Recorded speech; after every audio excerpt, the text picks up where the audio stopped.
多少？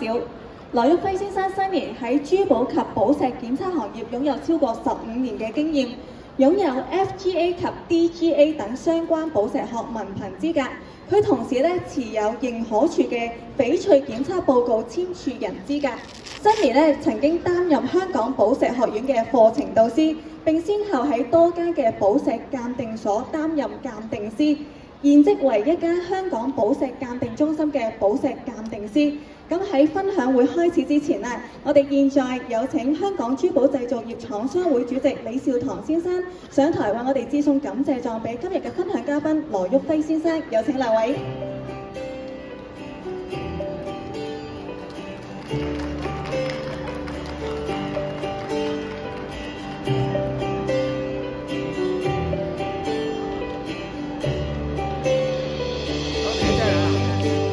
有請兩位繼續望向我哋攝影師嘅鏡頭，影多幾張合照啦。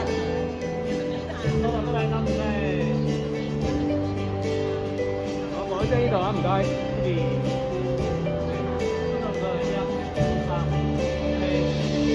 好，唔該晒兩位，唔該晒李主席，請回座。接落嚟，我將時間交俾 Sunny 為我哋分享琥珀的知識，掌聲有請。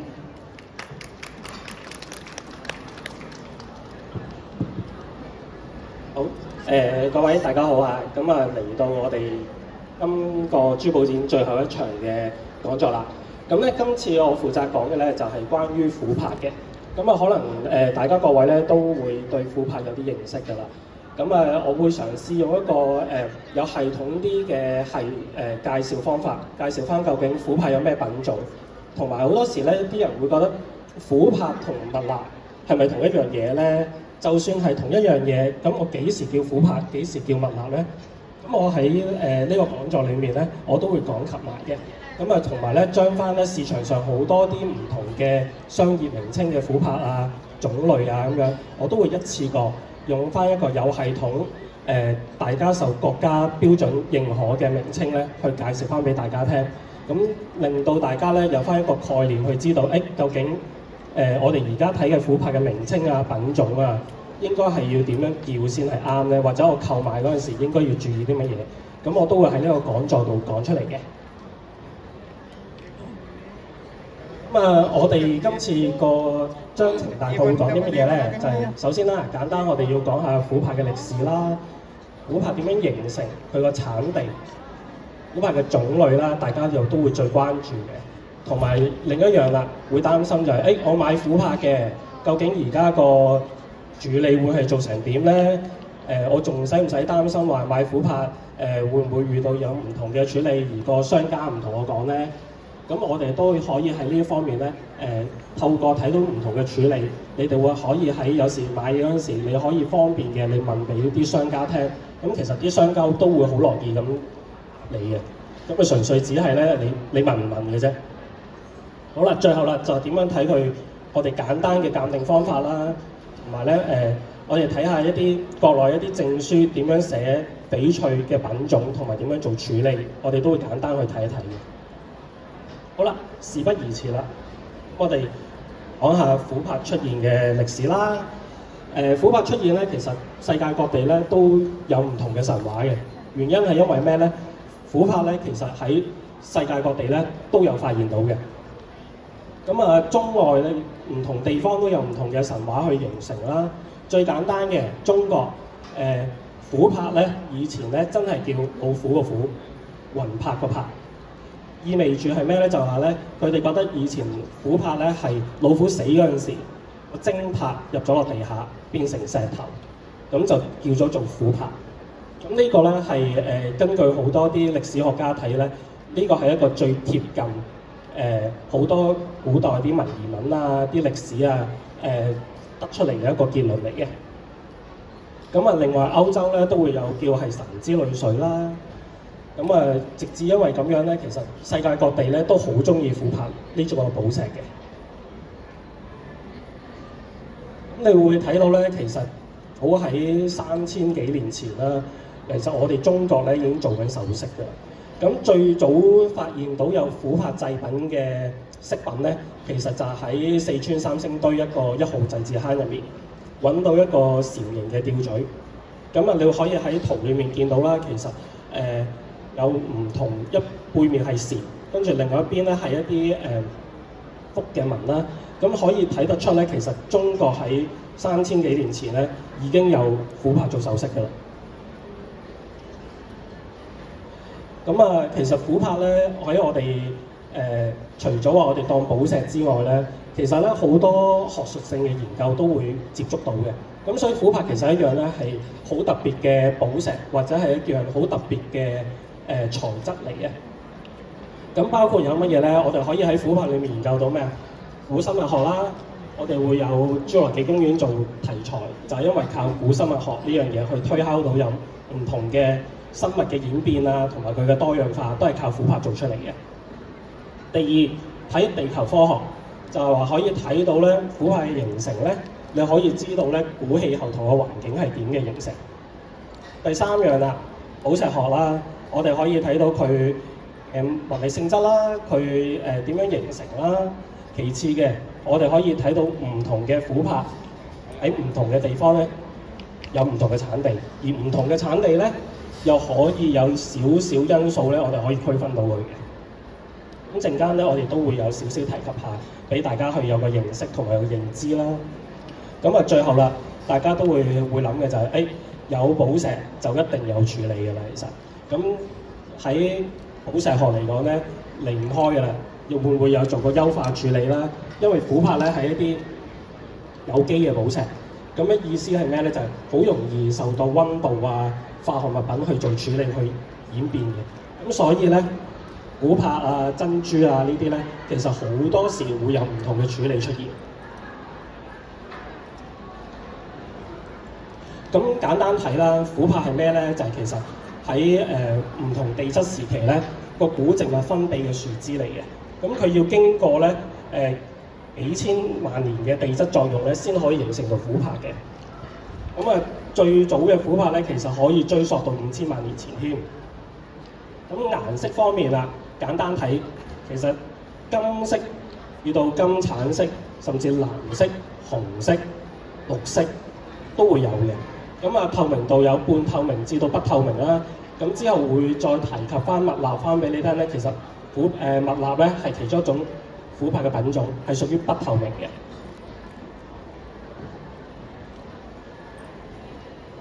好啦，呢度會再深少少啦，我哋就會講咧，新嘢啊，喂，琥珀同蜜蠟頭先你有講到由透明至到不透明喎，咁究竟佢演變係點咧？其實琥珀嘅形成咧，本身就係樹脂，一啲樹度你見到啲樹分泌出嚟嘅樹脂。咁之後咧，經過空氣啊乾埋咗地下，接觸完空氣光嘅作用之後，再經地質作用而成咧，咁令到咧樹入面嗰啲成分咧開始濃縮，然之後咧佢就會變成一個我哋叫柯巴樹脂。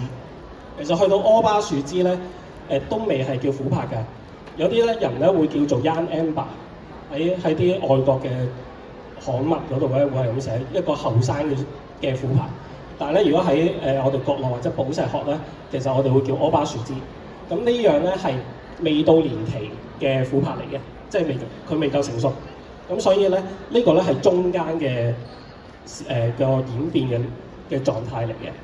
咁當柯巴樹脂出現咗啦，咁然後咧佢會再有一啲有機嘅我哋叫鈷烯類嘅揮發油去揮發咗之後咧，佢就會再濃縮，結構再緊密，咁變成咧五色嘅珀。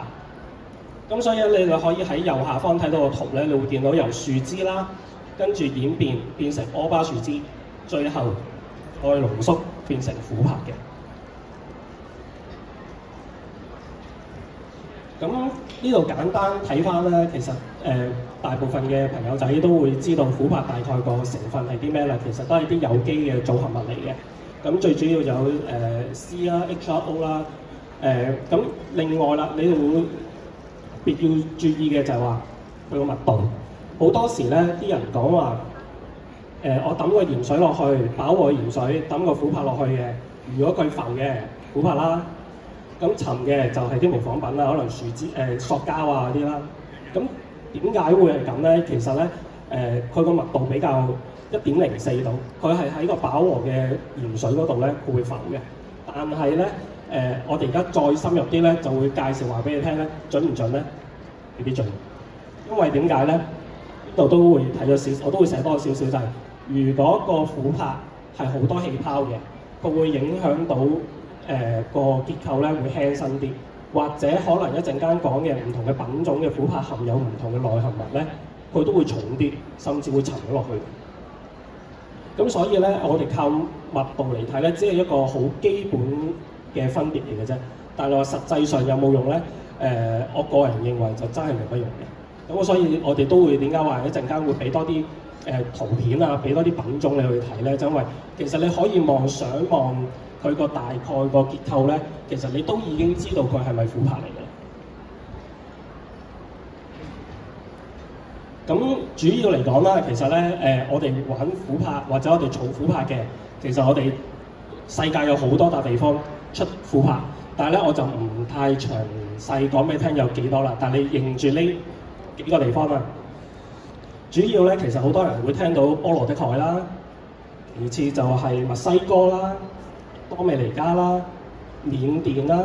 緬甸咧啲人會中意做一輪咧上咗好多雜誌嘅，都話咧因為緬甸咧出現咗好多嘅琥珀咧，有好多嘅內含物，咁包括有昆蟲啊，包括有植物啊，甚至乎咧有啲人咧已經講緊，哇！我喺琥珀裏面咧揾到一啲新物種嘅昆蟲喺入面，包括一啲新嘅螞蟻，都係喺近排呢幾年發掘琥珀嗰陣時咧發掘出嚟嘅。另外咧仲有中國出嘅虎順嘅琥珀咧，又係好出名嘅。咁啊，呢度簡單睇睇啦，唔同產地常見嘅品種咧，一個簡單嘅概括話俾你聽。如果佢同你講係咩產地嘅，又係嗰隻顏色嘅，咁你嘅可信性咧就提高咗啦。譬如話係波羅的海嘅，咁我出黃色嘅琥珀同埋蜜蠟為主啦。多美尼加嘅會有金柏啦、金色啦，陣間都會詳細再講嘅。同埋之前都會比較興起嘅藍色嘅琥珀、藍柏。咁啊，另外墨西哥啦，都係出橙黃色藍柏同埋一啲深紅色嘅琥珀。咁啊，中國咧其實有獨特嘅名嘅，就叫虎順琥珀。咁呢個咧係好有歷史嘅琥珀嚟嘅，即係其實喺歷史嘅文獻啊，成咧其實都已經有提及過。不過咧，其實因為世界性關係咧，中國嘅琥珀係真係少談及啲嘅。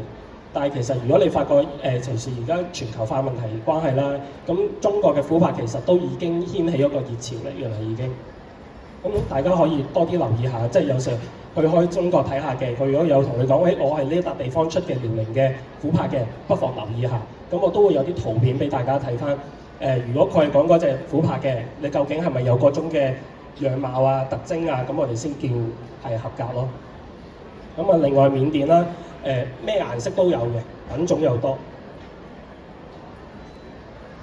咁啊，呢度會簡單，頭先我有個引子就話俾你哋聽，就話新啲琥珀同蜜蠟，以前時講嗰個叫千年琥珀就萬年蜜蠟，咁就形容就話琥珀再老生啲咧，就係蜜蠟啦。係咪咧？其實我呢度定義咧，因為同呢個年齡分別咧，其實唔可以作準嘅，因為咧頭先都講啦，琥珀可以由唔同地質形成底下咧，由3300萬去到5000幾萬都得嘅。咁所以咧，有機會就算透明嘅琥珀，佢都可以係5000幾萬年前嘅。咁而蜜蠟嚟講咧，基本上咧喺國家同埋喺一啲雜誌一啲文獻嗰度都有講到咧，其實個定義咧，其實已經係就話蜜蠟咧係由含有大量微小氣泡而呈現嘅半透明至不透明嘅琥珀。意思係咩咧？意思就話一啲多氣泡由半透明至不透明嘅透唔到光嘅嗰隻咧，其實佢已經可以叫蜜蠟嚟㗎啦。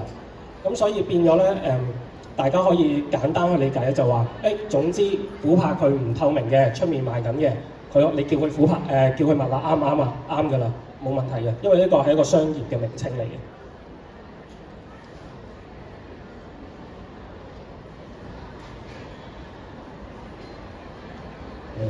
等我哋一陣啦。喺琥珀分類嚟講咧，我哋開始就會講得深入少少啦。因為咧，其實市面上太多琥珀嘅名稱咧，究竟我跟邊個好咧，或者我要追隨邊個名先係啱咧？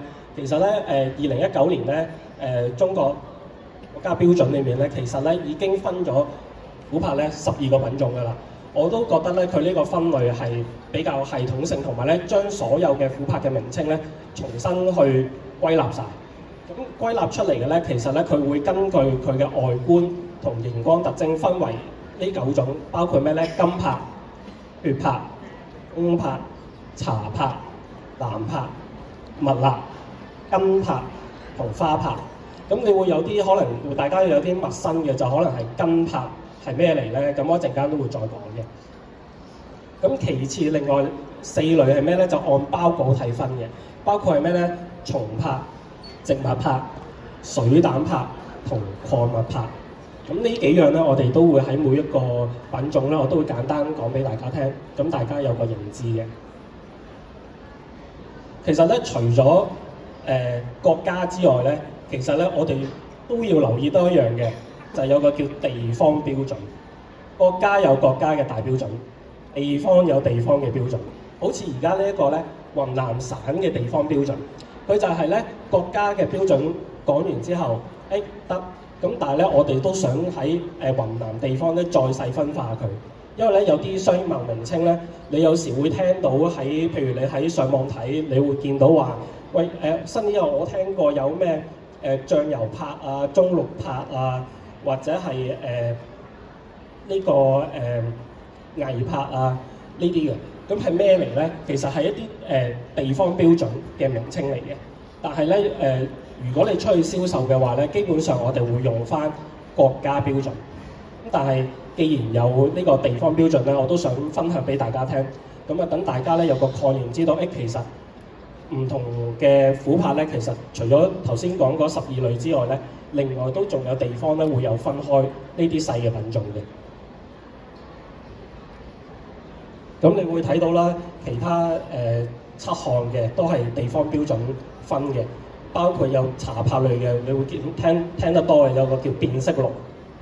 變色龍好似頭先演講嗰時，我哋都會有聽過有鑽石都有變色龍嘅。咁而琥珀有冇咧？琥珀都有變色龍嘅，不過個物理性質，佢嗰個機制咧係唔同嘅。咁我一陣間都會講少少俾大家聽。好啦，去到呢度咧，咁我就開始將常見嘅品種咧，簡單概括俾大家有個印象，有個概念，知道究竟唔同顏色嘅琥珀而家見到嘅品種係乜嘢咧？咁之後你哋可能去購買琥珀嗰陣時咧，你都可以知道大概個名稱係點樣叫。第一種嘅金珀，其實金珀咧最簡單嘅啫，你見到黃色至金黃色嘅，咁我哋就叫金珀㗎啦。咁出產嘅地方咧，其實都波羅的海啊、多米尼加、墨西哥，其實大部分地方都會出現金珀嘅。